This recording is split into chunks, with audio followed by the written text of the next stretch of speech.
শুটকি অনেকে খায়, অনেকে খায় না। তো আজকে আমি লোট্টা শুটকি রান্না করব। নিয়েছি কিছু নতুন আলু, লোট্টা শুটকিগুলো কেটে নিয়েছি, মরিচের গুঁড়া, হলুদের গুঁড়া আর লবণ নিয়েছি, পেঁয়াজ কুচি আর আস্তা অনেকগুলো রসুন আমি হালকা ছেঁচা দিয়ে নিয়েছি।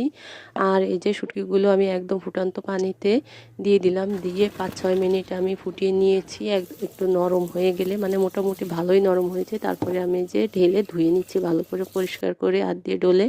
তো শুটকিগুলো আমার ধোয়া হয়ে গেছে, এখন তুলে নিয়েছি।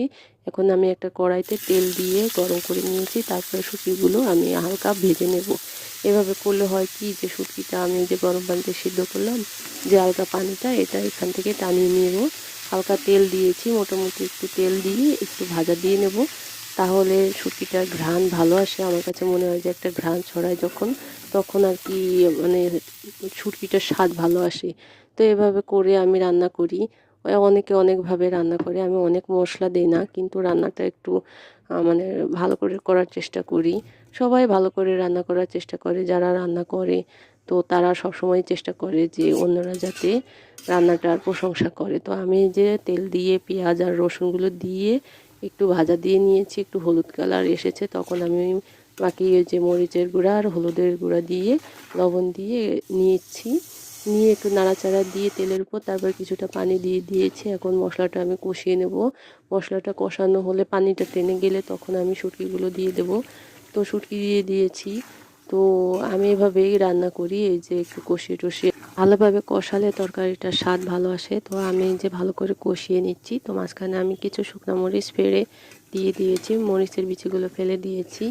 তো এখন কষিয়ে আমি এভাবে নেড়ে চেড়ে ঢেকে দেব। ঢেকে দেওয়ার পরে অনেকক্ষণ কষানো হলে শুটকিটার আমি কিছুটা পানি দিয়ে দেব। তো আমার মাঝখানে কিছুটা লবণ লেগেছে, আমি লবণ দেখেছি। তো পানি দিয়ে তারপরে নেড়ে চেড়ে ঢেকে রাখবো এবং পানিটা টেনে যাওয়ার অপেক্ষা করব। পানিটা টেনে গেলে তারপরে আমি যে আলু রেখেছিলাম আলুগুলো দিয়ে দেব। তো এরই মধ্যে আমার এই যে পানিটা টেনে গিয়েছে, তেল উপরে উঠে এসেছে, আমি আলু দিয়ে দিয়েছি। আলু দিয়ে নেড়ে চেড়ে আমি আবার পানি না দিয়েই ঢেকে রাখবো, এভাবে আবার কিছুক্ষণ কষাবো। তো নতুন আলু তো সিদ্ধ হতে অত সময় লাগে না, আর নতুন আলু দেওয়ায় শুটকি রান্নাটার স্বাদ অনেক ভালো হয়েছে। এভাবে রান্না করে খেয়ে দেখবেন, অনেক মজা হয়। তো আমি আবার নেড়ে চেড়ে দিচ্ছি। ভিডিও তো অত বড় করা যায় না, সেই জন্য অত লম্বা করা যায় না। দেখেন আলুটা আমার সিদ্ধ হয়ে গিয়েছে অলরেডি, কিন্তু তারপর আমি একটু পানি দিয়ে দেব। পানি দিয়ে আর একটু ভালো করে সিদ্ধ করে নেব এবং আমি রান্না এবারের পানিটা নিয়ে আমি রান্না শেষ করে নেব, কারণ আমি শুটকি যেহেতু আগে সিদ্ধ করে নিয়েছিলাম আর আলুও সিদ্ধ হয়ে গেছে, আমার রান্না একদম হয়ে গেছে। পানিটা টেনে গেলেই আমার রান্না একদম শেষ। তো যাই হোক, শুটকি রান্নাটা একদম অসাধারণ হয়েছে, খুবই মজার ছিল। আমার হাজব্যান্ড এবং আমার বাচ্চার শুটকি খুবই পছন্দ, তারা খুবই মজা করে খায়।